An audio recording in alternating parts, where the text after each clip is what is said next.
And then as we keep going back in time, we have to go back before the deposition of the sandstone.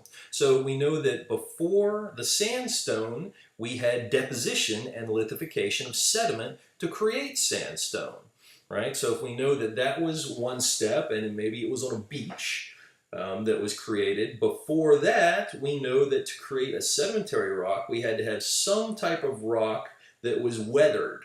Since we're trying to go through all the rocks in the rock cycle, let's go ahead and say that it was igneous, but it doesn't have to have been. It could have been a metamorphic rock that was weathered and transported.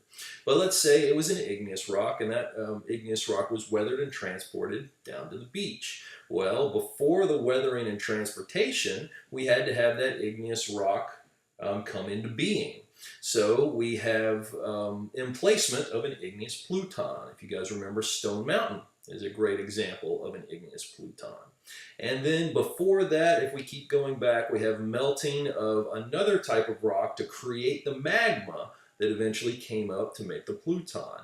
And as we go back and back and back, we obviously have to get less and less and less specific because less and less of the original rock is maintained in what we're looking at now.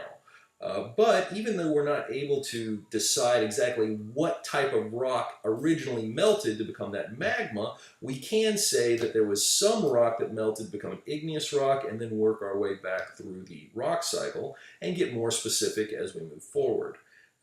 You'll see the directions are very specific in your discussion, and it asks you to perform this with a rock of your choice, I believe. So enjoy that, and I look forward to reading everybody's.